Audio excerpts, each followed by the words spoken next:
This video is intended to demonstrate a payroll spreadsheet that I've developed for my small business clients to use.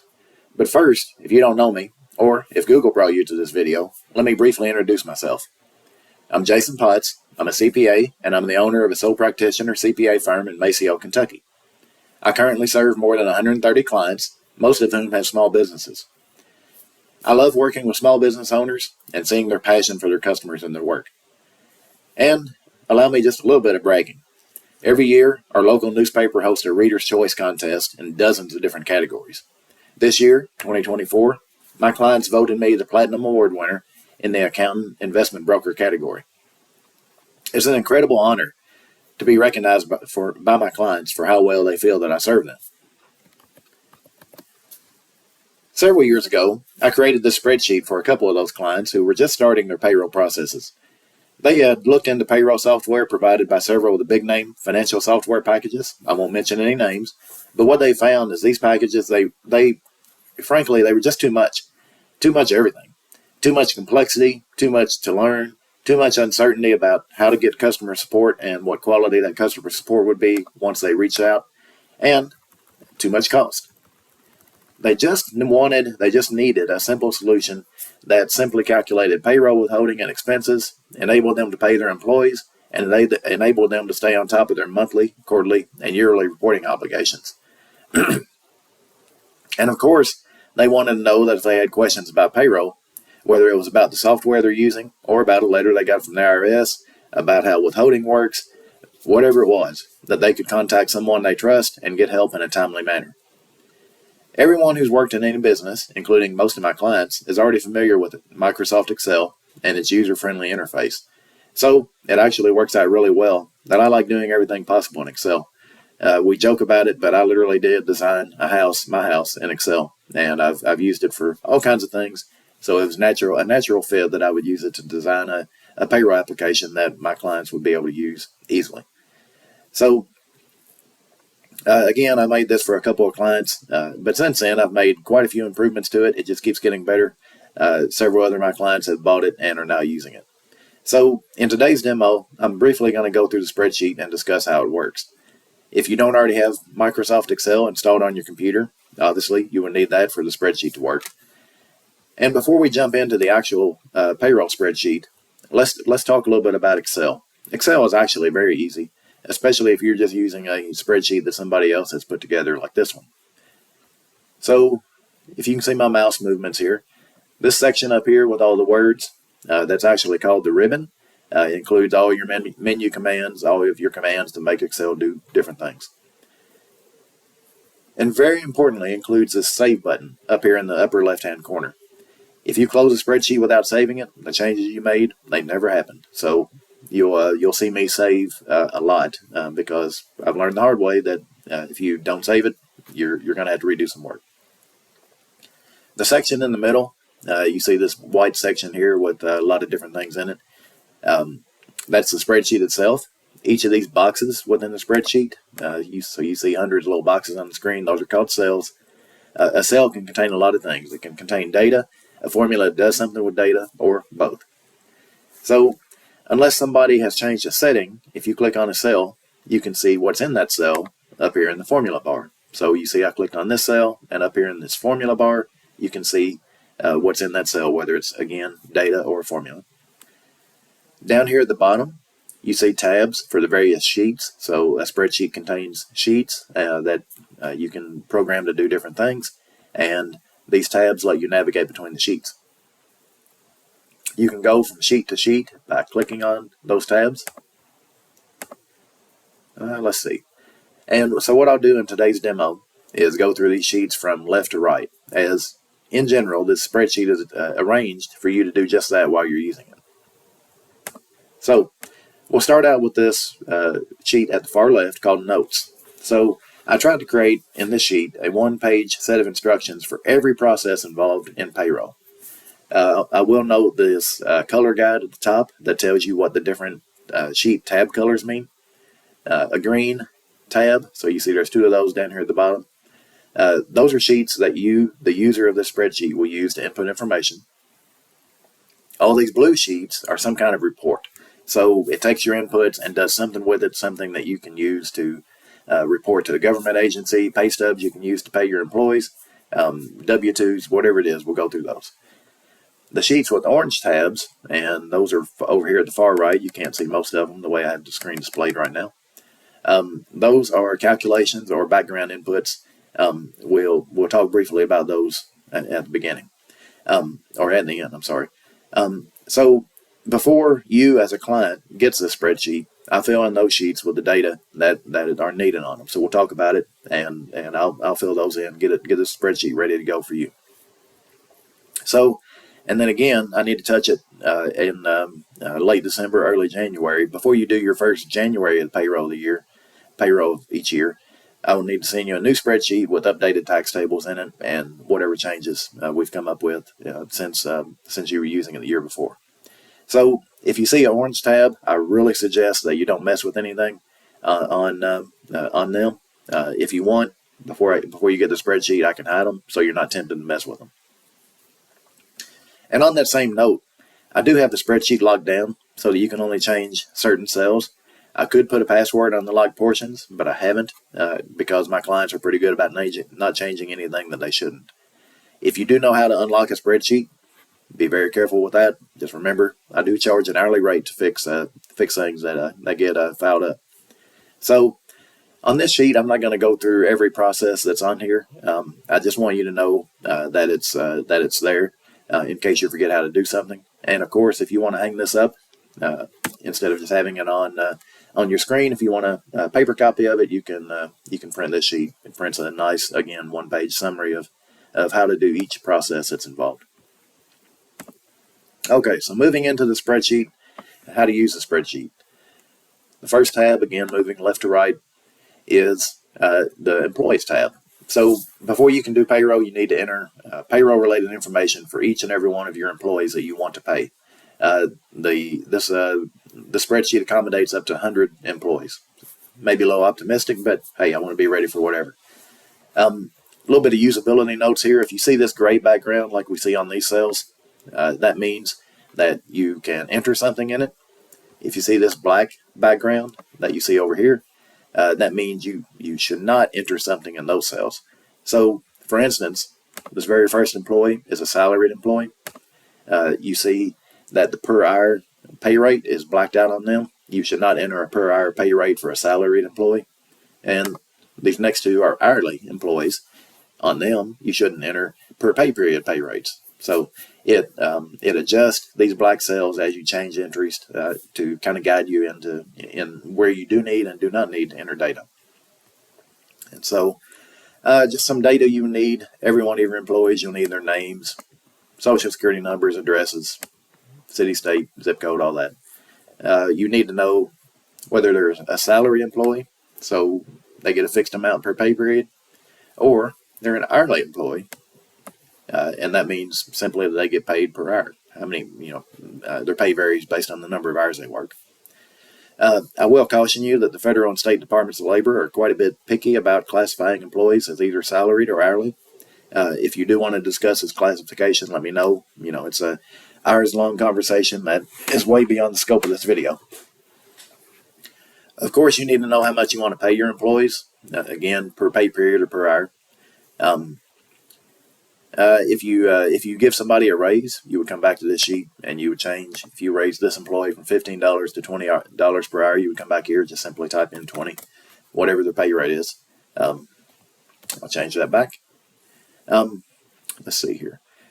You will have to have every employee, and this is every employer, if you've ever worked anywhere else, you've done this, fill in a W-4 form and fill in a state withholding form, which is basically the state version of the W-4 forms. Now, one thing to point out in this spreadsheet, again, I operate out of northwestern Kentucky, and I have a few clients who, most of my clients are also in northwestern Kentucky. I've got a couple that either live or work in Indiana, have their businesses in Indiana, southwest Indiana, and so I've set this spreadsheet up to handle Indiana and Kentucky withholding. I don't intend to sell it to folks in other states. That would obviously make the spreadsheet more complicated. If you're in another state and found this, I apologize. It doesn't currently handle that. We can talk. we'll see what we can do. But as of right now, it handles Indiana and Kentucky state and local withholdings. Indiana and Kentucky, they do have reciprocity agreements. I probably didn't say that right, but you know what I mean. If not, I'll explain it. That means that employers withhold tax based on where the employee lives, not on where they work. You live in Indiana, you work in Kentucky, the Kentucky employer will withhold Indiana tax, or vice versa. So it's very important that you get your employee's state of residence important on this sheet, because that determines which state tax you withhold for that employee. So all these blanks over here, the W4, the WH4, and the K4, they'll make a lot more sense once you actually see the W4 and state forms, but the short version is that they tell this spreadsheet how much tax to withhold, federal or state tax to withhold on each employee. And if an employee submits a new W4 or K4, or Indiana WH4, you mark the old form as prior version in your files, and then come back here and enter the new date on this sheet, and then file the new form. Just keep this up to date, of course. For salaried employees, so like this first one that we have illustrated here, you need to estimate how much time they'll spend in each locality. We'll talk more about localities here shortly. Let's see. And for hourly employees, so these next two are hourly employees, you use this field to indicate whether you're going to pay them 1.5 times, so time and a half, their hourly rate for any overtime hours they work. This is for hours over 40 hours a week. I suggest you do this. I suggest you mark these as yes, as that's required by law, which is usually a pretty good reason to do something. So once you get your employee information up to date, I haven't actually made any changes on this sheet. I could come down here and start typing in a new employee. I could change the pay rate. I could change the W4 information for any of these existing employees, whatever it is. But it's boring to me to type, and it's even more boring for you to watch me type. So I'm not going to change anything, but it is a good idea at this point. I've got my employees like I want it. Come up here, save the spreadsheet. And then once I have saved it, then we move on to the next step, next sheet. So this is kind of where the rubber hits the road. You'll spend a lot of your time using this spreadsheet on this particular sheet. It's where you create a new payroll, and I'm going to actually demonstrate how to do a payroll. So this particular company that we have set up in this demo, it's been paying employees all year with the most recent payroll on December 20th, 2024. You see that date here. So for this demo, we're going to enter a new payroll for December 27th, 2024. So it's just a simple matter of changing the payroll date, selecting the frequency. Now this is extremely important. We're going to, for this demo, we're going to assume that this employer pays all of its employees weekly. It handles all these different frequencies, quarterly, monthly, bi-weekly, even daily, semi-monthly. That means twice a month. And so it's, do you pay every other week? Do you pay every week? Whatever you want to do. And it will even handle if you wanted to do something like, for example, pay your salaried employees every 2 weeks, but your hourly employees every week. It will handle that. So whatever it is, it will handle it. But setting this frequency is extremely important because it's used in the federal and state withholding calculation. So make darn sure that's right. And of course, if you're doing the same thing every week, once you set this once, you come back to the spreadsheet next week, it's probably okay. Just make sure you check it. So for salaried employees, and again, we see these blacked out cells, we don't need to enter anything about their hours because they're not paid based on hours. You've told it over on the employees sheet to pay this employee $1,000 per week per pay period. On your hourly employees, you need to enter the hours worked in each locality. Now, let's see. Yeah, okay. And so make sure that, sorry, I got distracted. So make sure that these hours add up to the total hours that the employee actually worked during the pay period. So you see that I've entered 45 hours for this employee number 2, and 40 hours for employee number 3. And so you can scroll over to the right, and as you do, you'll see the calculated gross wages, the calculated tax withholding, federal, Social Security, Medicare, state, all that. And then if you scroll far enough, you see the net wages. So that's gross minus all the withholdings. And then you see the employer expenses. Now, again, beyond the scope of this demo, but an employer adds matches Social Security and Medicare, and you also pay state unemployment and federal unemployment. So again, it calculates all that. That's the whole point of the spreadsheet. You can do all this with a calculator, or you can do it the easy way and use something like the spreadsheet. So you can review all that before you ever post the payroll, before you ever finalize the payroll. Depending on what you've entered, there will sometimes be warnings up here in this box. They'll be in red. They will be very obvious. If there is anything up in this box, just make sure you check out whatever it's warning you about. Make sure everything's okay.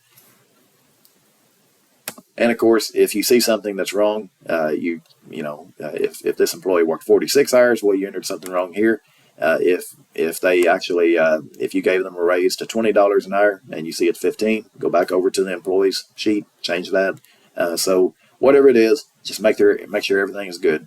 And once it is, click Finalize Payroll. So it's going to give you this message and basically say, "Are you sure? You want to." It puts it in the record, so to speak, as whenever you do finalize it. So it wants to be sure. I'm going to click yes. It takes a second to process.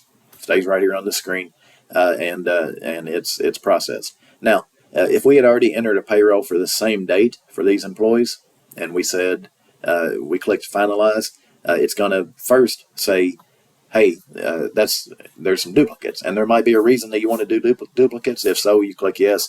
If you say, oh shoot, well, I've already done this payroll, you can click no, and it will not finalize it. It will not post the payroll. So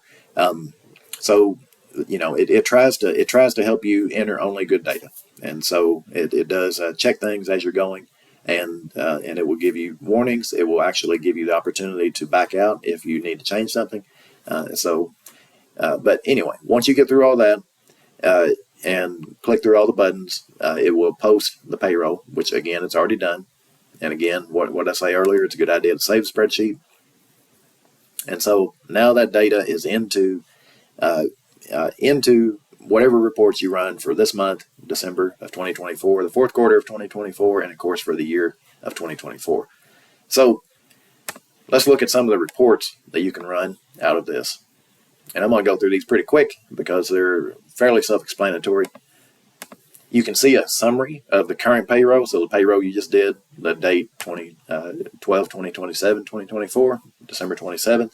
This top section tells you the sum of the gross, all of the withholdings, and the net. You see expenses. So again, your employer expenses. And then this is a standalone spreadsheet, so it's not directly tied to your financial software, whatever it is.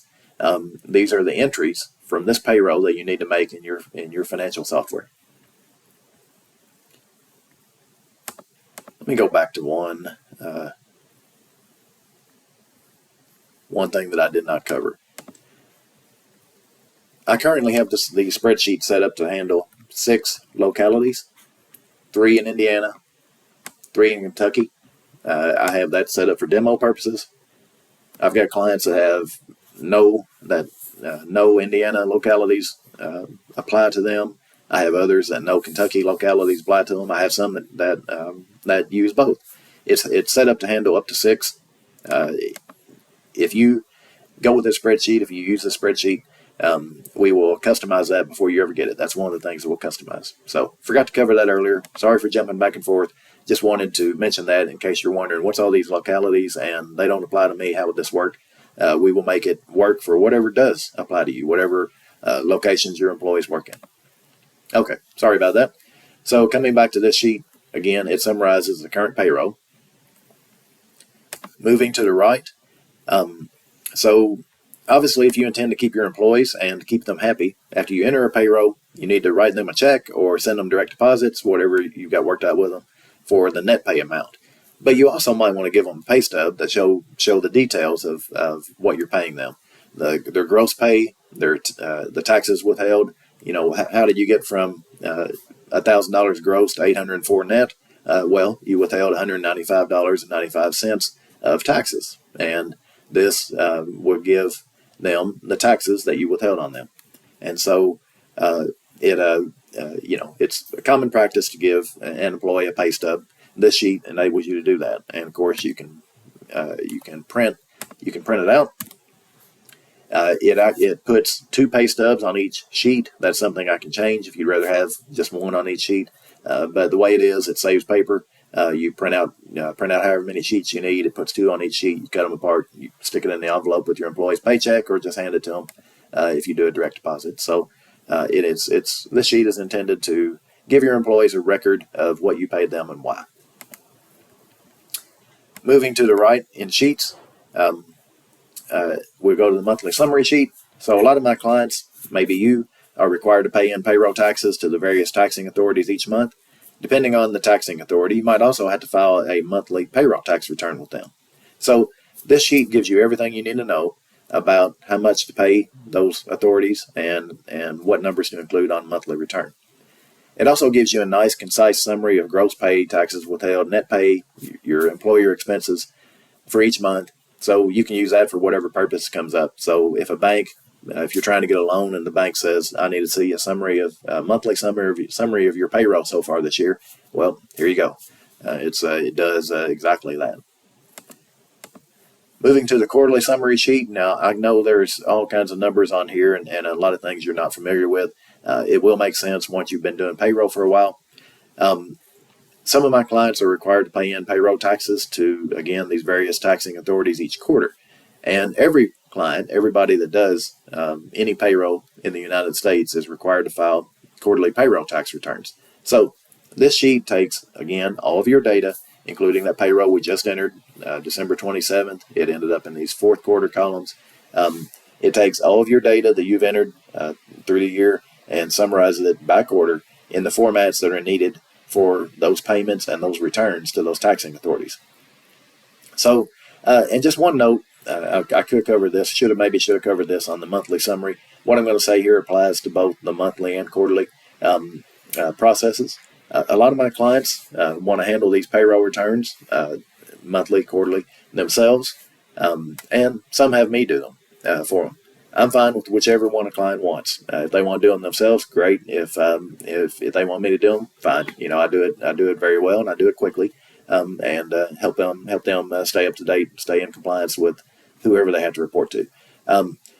But for the purposes of the spreadsheet, just know that these summary sheets are intended to give either you, the client, or me everything we need to prepare those returns accurately and quickly. These 2 sheets basically look the same. SUTA, state unemployment, FUTA, federal unemployment. You are subject to both, at least if you are you're subject to state if you're in Indiana or Kentucky, most other states too. And if you're anywhere in the United States, you're subject to federal unemployment. And so the state unemployment especially, you have to report not just the total numbers for the quarter, but you also have to report by employee. And there's a thing called excess wages that we can discuss. Basically, you pay unemployment up to a certain amount of wages per employee each year. Excess wages is above and beyond that amount. So that's a calculation that it does, and you'll need that to do the unemployment return. The spreadsheet calculates all that for you, makes it easy. And it does the same thing on federal that it's doing on state. And again, the goal is to make it easy and give you everything you need to do, everything you need, you or me, everything that we need to report unemployment, federal and state. Excuse me. W-2 calcs, the next sheet. So at the end of the year, you need to provide Forms W-2 to both your employees and to the Social Security Administration. This sheet's a bit jumbled. You don't actually print W-2s from here. This sheet is designed to interface with the W-2 printer application. And so, as I said on the monthly and quarterly returns, some clients handle their own W-2s. Some have me handle. If you have me handle them, I've written a W-2 printer application that interfaces very seamlessly with this sheet. I can turn out W-2s pretty quickly if somebody's using this spreadsheet. But whoever does your W-2s, everything you need to give each employee a W-2 is included on this sheet. Again, it's intended to make your life easier, make payroll a little bit less of a headache. Now, these sheets with the orange tabs, again, if you want me to hide these before you get the spreadsheet, I can do it. They are kind of a mess. I shouldn't say they're a mess. They make perfect sense to me, but it's not something you want to be monkeying with all the time. But it makes the spreadsheet work. So I'm not going to go through all of them.